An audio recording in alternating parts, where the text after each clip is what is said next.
Welcome back to this channel. If you are new to this, hit the subscription button and press the bell icon to get the latest updates. This is the second session of this series. If you have missed the first session, I will give the link in the description. You can watch it. Hi guys, I am Nayaz from Technico MDN. So in this series, as we said, we will discuss functionality of Java and fundamentals of object-oriented programming. So let's begin. Holy Grail.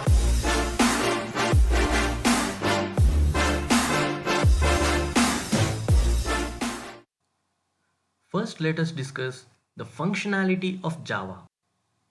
Java is object-oriented programming. As we said, Java is object-oriented programming. In Java, everything is an object. Java can be easily extended since it is based on object models. So what is object? Object is a real-world entity. Anything, it is imaginary or what we see in our day-to-day life, that thing we can call it as object.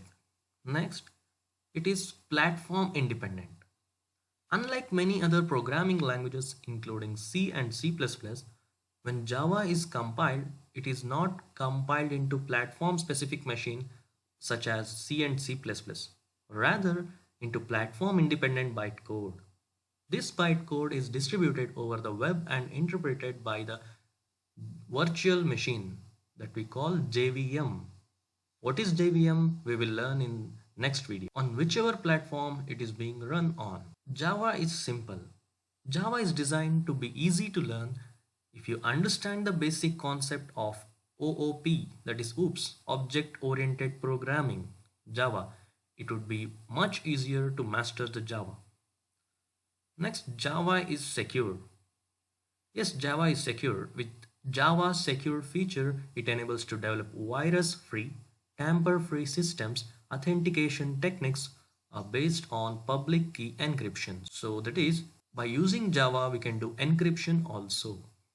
And we can create a software that is virus-free and tamper-free. Java is architecture neutral. What is it? Let us see.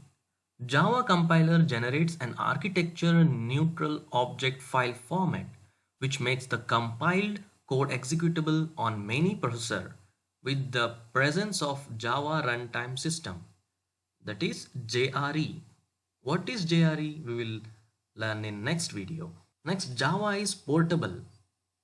Being architecture neutral and having no implementation dependent aspects of the specification makes Java portable. Compiler in Java is written in ANSI C with a clean portability boundary, which is a POSIX subset. Java is robust. Java makes an effort to eliminate error-prone situations by emphasizing mainly on compile time error checking and runtime checking. Compile time run checking and runtime checking will be included in exception handling. We will discuss it in detail. Next, Java is multi-threaded. With Java multi-threaded feature, it is possible to write programs that can perform many tasks simultaneously. This design feature allows the developer to construct interactive applications that can run smoothly on any of the systems. Java is interpreted. Java bytecode is translated on the fly to native machine instruction and it is not stored anywhere. The development process is more rapid and analytical since the linking is an incremental and lightweight process. Java gives high performance. With the use of just-in-time compilers, Java enables high performance. Java is distributed. Java is designed for the distributed environment of the internet. Next, dynamic. Java is considered to be more dynamic than C or C++ since it is designed to adapt to an evolving environment. Java programs can carry extensive amount of runtime information that can be used to verify and resolve access to object on runtime. Now let's discuss fundamentals of object-oriented programming. Now let's discuss basic concepts of object-oriented programming. Objects and classes. Objects are the basic runtime entities in an object-oriented system. They may represent a person, a place, a bank account, or whatever imaginary or real-world entity. They may also represent user-defined data types such as vectors and lists. Classes are the user-defined data types on which objects are created. So we can say objects are the instance of a class. Next, data abstraction and encapsulation. The wrapping up of data and methods into a single unit, that is class, is known as encapsulation.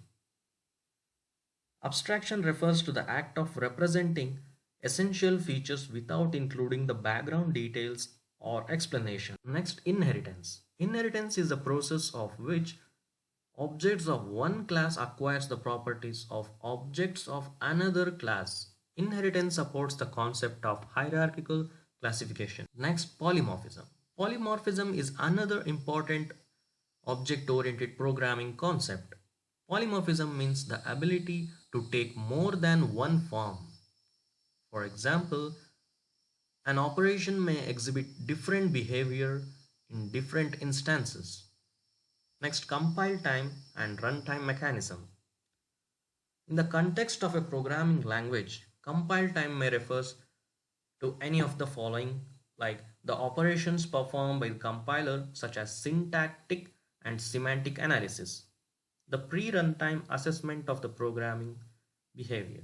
Runtime, on the other hand, it is the time period which a syntactical correct program is actually executed in the computer system. Thus, all the tasks that are performed during this time period are prefixed with the word runtime or dynamic.